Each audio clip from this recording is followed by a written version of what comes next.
Hi there, welcome back. Welcome to another video. If you've been following my channel for some time, you'll know that I do like building my own gear, test gear, whenever possible. Most of the time it's not, but I try to be, reasonable. Sometimes you do buy stuff, and a lot of the times I just enjoy building things. I'm sure you understand. And when I can build something, I like doing it. It's part of the hobby. It's part of the fun I get out of it. And one of the things I've needed for some time is a way to make this device more user-friendly. Now this device, I also did a review on this. It was given to me by ELV, and I did a build video and a demonstration video. But what this is, it's a stereo signal generator, FM signal generator for FM alignments and testing. And I used it in quite a few setups in the past. But it does come with one drawback, and that is that the output level is a bit high. Now this thing is a 75 ohm output. It says it right there, the HF output. And the signal level, if you want to make it really usable, you've got to attenuate it dramatically. And I had to buy some adapters. And again, I also showed you these. These are adapter connectors. This one is, 6 dB. This one is 15 dB, and this one is 10 dB. So you can put this onto the output, basically just plug it in, and you can just stack them. So at the moment I've got a 10 dB and a 15 dB. So I've got 25 dB of attenuation on here. If I put that one on there, I'll have 31 dBs of attenuation. The other thing I needed to do, which I've also done on a previous project, is I built this converter. This is the RF matching pad, and this thing takes 75 ohms from here, usually after it's gone through a couple of these attenuators, okay? And it converts it to a 300 ohm impedance, because the back of my tube radios, the back of the tube radios, usually it's a 300 ohm input impedance. And this thing I built just to make it easier to connect. It's got various ways of connecting it. You can do it as matched, balanced or unbalanced. But ultimately what you get is, I think it's about 20 dB, 24 dB of attenuation I put in here, something like that. So it converts the impedance and it also adds attenuation. So effectively, if I add these up, I've got like 50 something dBs of attenuation. So I've used this thing quite a bit with these matching pad, with these attenuators and that device, and it works. It's fine. But I wanted to make it a little bit more user-friendly, and to do that, I decided to do a project which involved designing and building and ordering a PCB and then building the project, and that's what this video is going to be about. Before we go any further, I just want to show you the boards that I've received from PCBWay. They're also sponsoring this video, so I want to thank them for it. I ordered these boards, and here we are. There are 5 boards. It looks like 10, but you'll see why in a second.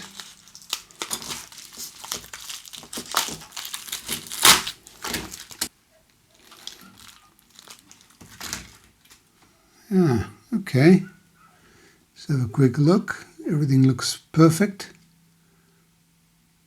You can see a lot of vias that I've used on there to join the ground pads on the bottom and the top.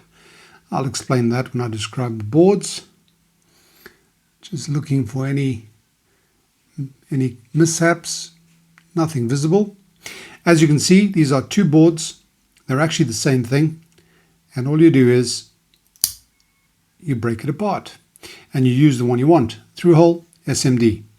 Perfect. Once again, I want to thank PCBWay for the boards and for sponsoring the video. Now let me describe how we got to this. What we're going to end up with is a switched attenuator. I've got 3 attenuation switches in there. I think what I'm going to be building it for is 20, 20, and 10. So I can add them up and get up to 50 dBs of attenuation. And then there's that matching pad from 75 to 300. And so that also in itself will have attenuation in it. In the one I've done, I think it's 11 dBs. If I do 20, 20, 10 plus 11, I can get 61 dBs of attenuation. That'll probably be more than enough for anything I ever need from this. And all I need to do is then connect that device to here, and the other end goes into the radio, and it's a 300 ohm impedance into the antenna. A lot of waffle, Let me show you where the numbers come from. Right, here we go. We've got various sources on the web where you can calculate the values of these attenuators, but basically what this is you've got one resistor here, one resistor there, and a shunt resistor to ground. The signal's coming in here, going out there. These are actually reversible, so the signal can come in here and out there if you're using it just as a matching T-attenuator. And this is the calculator that lets you do this. I've got 75 ohm input impedance. I want 75 ohm output impedance, and I want, say, 20 dB. So I press calculate, and it gives me the values over here. So that resistor there, that one there, that series resistor, 61.34 ohms. That series resistor, 61.34 ohms, and that one's supposed to be 15 ohms. And we get 20 dB of attenuation. All right. We can put in real values, and the way I do it is to get these resistor values, 61.34 or 36 is difficult to get, but if you use two in parallel, 220 ohm resistors in parallel, you get exactly 60 ohms. So if I use two in parallel, 60 ohms, and 15 ohms is a standard value. So I calculate, and this is what I actually get. 19.91 dB attenuation, close enough to 20. 73.5, close enough to 75, and return loss. So this is one way of getting my 20 dBs of attenuation, okay? Now, I want to do 20, 20, 10. Now remember, the schematic is the same, it's just the resistors are going to change. So if I go up to here and I reset that, let me reset these guys as well. This just happens to be how this calculator works. I put 10 dBs in here.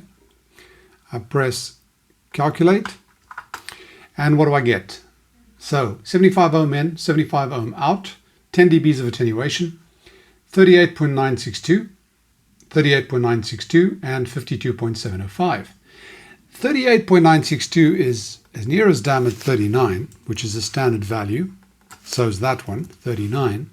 Now 52.705. I've used two in parallel. I've used 100 and 120 ohm resistors in parallel, which gives me 54.55. And if I calculate that, I get 9.85 dBs of attenuation, 75.9 ohms, so 76 ohms impedance, which is close enough. So that's how I get my 10 dBs. Now, the way to get the actual impedance conversion, you can use something called an L-Pad, a U-Pad, but this one actually works as well. If I go here, let me reset that as well. If I go here and I say input impedance 75, output impedance 300, let's say I put 0 there, and I do calculate, it's going to tell me requires something that I haven't got. You can't get 0 dB. This is your minimum attenuation to achieve the match. So if I put in here 11.44 and I do calculate again, I've got to just delete those guys so that I can then put in the real values, calculate. What I have is series resistor 1. In other words, this one here is a short circuit. 0.009 ohms is 0, okay? So I want this as simple as possible. I'm going to use the same system. It's going to be unbalanced, which is fine because this thing is battery powered. And then I want to know what this one is. This one is 259.8, close enough. And this one is, the shunt one is 86.59. And I get 11.44 dBs of attenuation. Now, with a combination of resistors that I use, and I will show you what they are. I'll show you what they are when I get to the schematic. I'm using 255.53, and I will show you what gives me that. And this one is 87.18. Calculate that, and I get 11.35 dBs of attenuation. Input impedance is 75. Output impedance is 295, which is close enough to 300. So brilliant, we've got all the parameters. Now, what I need to do is make this thing switchable. And the way to do that is basically to use a system that I've used before on my switched attenuator for 50 ohms, which I use a lot from my to convert my signal generator signal, the normal signal generator signal, to drop that down for AM radio alignment. And I've done the project on that as well. You just basically use a few switches that bypass each stage that you don't need. Let me show you. Here's the schematic, and you'll understand now why I wanted to do it like this. And just bear in mind, there is a mistake here. I've got 10 dBs here. It's not 10 dBs. These are all the same. At the time, I was going to do 3 by 20 dB attenuation steps. I can do whatever I like. Just depends on what resistors I populate this with. But let me show you what happens. The signal comes in here from this stereo FM signal generator. It's a 75 ohm impedance coming in here. It goes in here and it's got two choices. It either, if the switch is in one direction, this is a double pole, double throw switch. If the switch is in one direction, the signal simply goes up there, across to here, down to there, and carries on. Okay? In other words, it bypasses the attenuation stage. It's like a straight wire. If it comes down, it goes through one series resistor, which is 2 by 120s, which is that 60 ohm. It meets that shunt resistor, which is 1 by 15 ohm. Now remember, I said I was going to put 15 on there. This one is not connected, but I want to do a schematic PC board with various options, so I've left that there. And then it's got the other series resistor, which is 2 by 120 in parallel, which is 60 ohm again. So that is a 20 dB attenuator. It then goes to the second one, and I can do the same thing with that switch. Now remember, with attenuators, you can add attenuation. You can activate this one, and suddenly you're adding the attenuations. These numbers here give me 20 dB, not 10. Never mind. This is another 20 dB, so I can get 40, or I can just let it go straight through. Then I get to the third one, which happens to be populated or marked off for another 20 dB, so I can get 60 dB of attenuation. All right. Then we come to the end, and this end now, remember at this point, my output impedance is the same as the input impedance, is 75 ohms. Now this point here is the input impedance to my matching pad. So it's a 75 ohm input impedance, and then I've got two resistors in parallel, 100 and 680, which give me that 87.18 that I mentioned just previously. That's close enough to 87. It's very close to 87. And then we've got that guy over there, which is the other series one, which is supposed to be 259 something. And I've got a 470 and 560. These are two standard resistors, and that gives me 255.53. Again, close enough. So now this thing is seeing or showing 300 ohm output impedance. So this is my switched attenuator with matching pad or impedance converter. So a switched attenuator up to 20 dB or more, depending on the values here, another switched one, and the matching pad. If I've got these all switched off, then I've got zero attenuation except the matching pad, which inherently has 11.5, I think it is, dB of attenuation. All right, so I can still just use it without any of the attenuators selected. There is something else I wanted to do. These components I've got here, I passed it on and designed a PC board with it, and I then did this one. And this is exactly the same thing. As you can see here, I've actually got, this is 120 and 15, so that's 20 dB. This is 39, and this is 100 in parallel with 120, so it comes to 54.55. This is a 10 dB, this is a 10 dB. Again, those things are sort of interchangeable. Yeah, they are. I can make this 10 dB, 20 dB, 24 dB, whatever I want, but the resistor placements are the same, and I've got the same system of switches. And the reason I did this rather than the symbol above is this is a particular type of switch, a very miniature toggle switch, which is the one I wanted, and I'll show you why in a second. So we've got exactly the same thing. These are identical over here. This pad here is identical, and there's your output. So we come to the PCB, and this is our PCB. Now, why did I do this? Well, I know how much you guys love surface mount, and I like surface mount. So I built this, this top one is a surface mount board, and it uses those miniature toggles, and it uses surface mount resistors, because basically that's all this thing does. It's surface mount resistors. And then I decided I wanted to do a through-hole version as well, which is why we've got that other schematic as well. And this is exactly the same thing, but with through-hole. And the switches are slightly bigger. They are the double pole, double throw type switches that I've used before, but they are bigger than those. And I built this as one PCB so that we can order it. If you order it, you get the two and you just break it off over there. Okay. And this thing comes out very, very well. This is what it looks like. I've put in here 10 dB 2020, 10 2020. As I said, you can change it to whatever you like. This is what the bottom side looks like. It's got ground pads all over the place so that we can, this thing's going to be working at 100 and something megahertz. So you've got to be careful with grounding. Yeah, there's our 3D view. It looks pretty neat. And now I'm going to show you the result, because I'm going to build this, and I'm going to build it as 10 dB, 20 dB, 20 dB. I'm going to build the SMD, but I'm going to share these schematics on the PCBWay website, and if you want to order them, you get the two, you crack one up, and you can build whichever one you want. All right, let's get cracking. Ta-da! Here we have it. Okay, I fit it into this little enclosure, as I mentioned. Here are our antenna connectors. They might be a bit long, but I'm going to leave them like this for now. That's coming out of the out over there, ground and out. That's been tied down with a cable tie just to make sure that there's a bit of tension on there so it doesn't break. The input is shorter to ground, so the negative or the ground is grounded to the shield of the case. That is wired on there. And here we have it, our 10 dB, 20 dB and 20 dB, plus with that 11.5 dB on the matching pad as well. Fits quite well. It actually holds onto the enclosure with these nuts, so the actual switches hold it on. I probably will at some point make a nice little faceplate. For now, that's what I've got.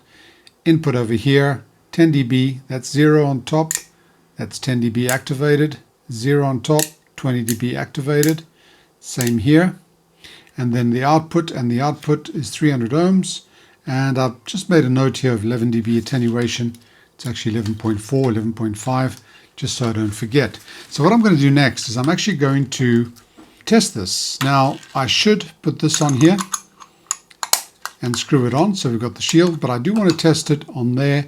And I do know, actually I'm quite sure, that whatever signal I put in here from this guy is going to be far too small for me to get a decent reading if I put attenuations on there. So if I measure just at the output, I'm not sure that I'm going to get the readings I want. So I'm going to leave this open so that I can probe with the oscilloscope probe in here. And I've adapted the ground to the scope over here because this is 100, well, close to 100 megahertz. So I want to be able to, ground it very close to the signal wherever I test it. And I'll be showing you the scope as I do that. So let me set this up. This guy, switch it on. What have we got? We've got 91. Doesn't matter really, does it? I'm just going to leave it on 92. It's about the middle of the band of these German radios that I use. I've got the power at maximum, 118 dB microvolts. I've got the audio. In fact, I've got the audio input mode. What have I got here? Well, 101 kilohertz. I don't really want a tone. I just want to measure the actual carrier. So if I do modulation and I mute it, it's muted at the moment. I should get just the carrier. What else can I set up? Oh, this thing was pissing me off when I was testing it. Let me just make it stay longer. So here we go. We've got a 92 megahertz signal, just a carrier, 118 dB microvolts coming out of the 75 ohm point over there, connected to here. Okay, and I'm going to put that out of the way. I'm going to terminate this, and what I've done is, remember, this is supposed to be the antenna connectors. This is supposed to see 300 ohms. I've put 2 by 150 ohm resistors in series over here. So I'm going to terminate this like that. Basically just got some clamps and I'll be able to just do that. So it's terminated 300 ohm. The oscilloscope is on the 10:1 mode, so it's a very high impedance. As long as this is terminated correctly, that should be fine. So let's just recap. So what we have here is signal coming out of the signal generator, going into here, terminated, and now I can probe wherever I want. Okay, so let's start doing that. We'll just focus on this for now and see what it looks like on the scope. Okay, let's see what we've got coming out of here. So coming out of the signal generator, let's put this all to 0. Actually, let's put it all in the middle so it's not terminated, okay? This double pole, double throw switch is on, off, on. So at the moment, this is not terminated. So let's see what we get over there. About 700 millivolts peak to peak. That's what it looks like. Okay, so what I've got now is everything is on 0. So 0, 0, 0. So let's see what we've got coming in. I'll have to try and just stop that. 424 millivolts. And everything is on 0.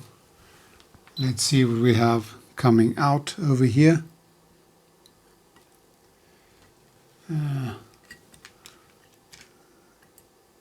With this thing open, one does get quite a bit of noise.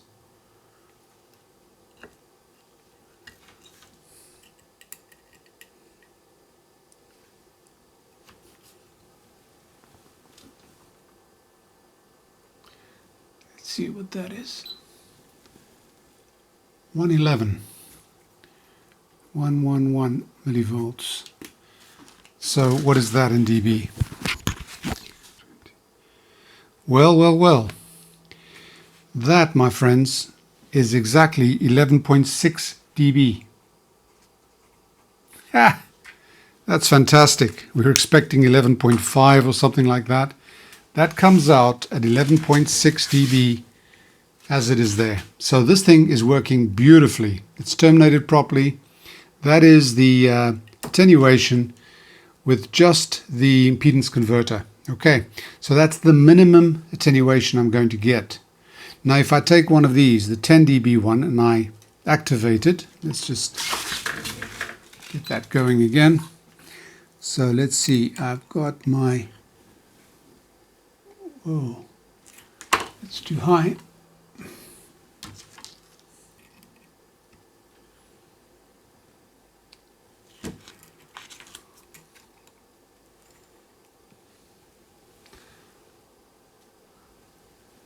My 424 or so. Now I'm going to see what I get immediately after that.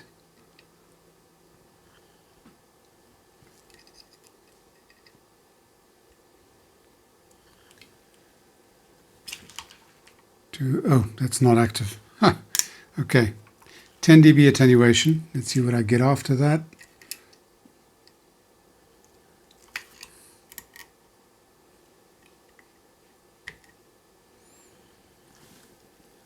Let's see if I can get a better signal showing up there. Got to press this down quite hard.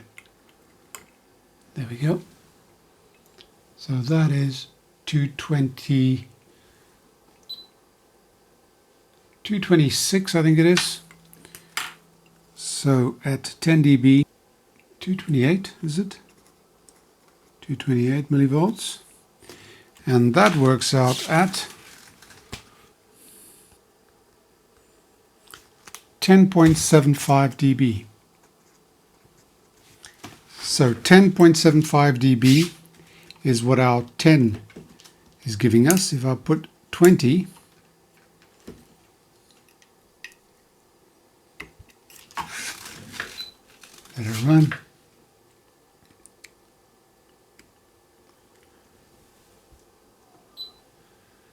So 52.8. That's with a 20 dB on there. What does that give us? That gives us 18.1 dB. Now, it's not 20, but it's close enough. Remember, we're working with very smallish voltages here, so that seems to be doing the job. And that, my friends, gives us proof that this thing is working. Now, all I need to do is screw that in there, and I think our job is done.